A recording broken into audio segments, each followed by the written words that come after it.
ప్రతి అధికారి సమాచార హక్కు చట్టాన్ని పగడ్బందీగా అమలు చేయాలని సూచించారు రాష్ట్ర సమాచార కమిషనర్ అయోధ్య రెడ్డి. ప్రతి కార్యాలయంలో పీఐఓ, ఏపీఐఓల ప్రజల నుంచి దరఖాస్తులు స్వీకరించి అడిగిన సమాచారం అందించాలని చెప్పారు. హక్కులు, బాధ్యతలు, చట్టపరమైన మార్గదర్శకాలు తెలుసుకుని అందుకు అనుగుణంగా పనిచేయాలన్నారు. ఫస్ట్ అప్పీలేట్ అథారిటీని సంప్రదించడంపై దరఖాస్తుదారులకు అవగాహన కల్పించాలన్నారు. వికారాబాద్ జిల్లా కలెక్టరేట్లో సమాచార హక్కు చట్టంపై పీఐఓలకు అవగాహన కార్యక్రమం నిర్వహించారు కమిషనర్.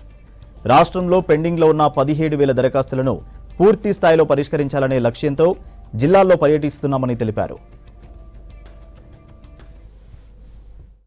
ఇన్ఫర్మేషన్ కమిషనర్గా బాధ్యతలు తీసుకుంది ఇప్పటికీ 4 నెలలు పూర్తిగా వస్తుంది.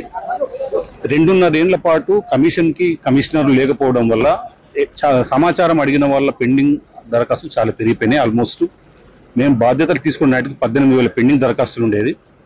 మేము ముందు రాగానే బాధ్యతలు తీసుకున్న వెంటనే సాధ్యమైనంత వేగంగా దరఖాస్తుదారుడికి సమాచారం ఇచ్చే విధంగా ప్లాన్ చేసుకొని తక్కువ పెండింగ్ ఉన్న జిల్లాల్లో టార్గెట్ చేసుకుని ఇది 14వ జిల్లా. ఇంకొక నారాయణపేట అయితే 15 జిల్లాలు అయితే ఈ జిల్లాల్లో దాదాపుగా 0 చేసుకుంటూ వచ్చినాం. తక్కువ అంటే ఆల్మోస్ట్ ఒక 5-10 ఇన్ఫర్మేషన్ రాకపోవడం వల్ల వాయిదా పడ్డాయి తప్ప ఆల్మోస్ట్ 14 జిల్లాల్లో 0 పెండెన్స్కి తీసుకొస్తున్నాం. దీంతో పాటు ఒక 15-16 డిపార్ట్మెంట్లు 0 అంటే అందులో ఇక సమాచారకు సంబంధించిన అప్పీల్స్ ఏవి పెండింగ్లో ఉండకుండా చూసుకోవడానికి దాంట్లో భాగంగానే ఇవాళ వికారాబాద్కి ఈరోజు 155 అప్పీల్స్ ఉండేది పెండింగ్లో. ఆల్మోస్ట్ అన్ని క్లోజ్ చేసినాం. ఒక 5-6 వాయిదా పడి ఉంటాయి. ఎందుకంటే ఇన్ఫర్మేషన్ రాకపోవడం లేకపోతే మరింత సమగ్రమైన సమాచారం కోసం ఒక 5-6 తప్ప ఆల్మోస్ట్ 155 పెండింగ్ అప్పీల్స్ని వాళ్ళు క్లియర్ చేసుకొని వెళ్ళిపోతున్నాం.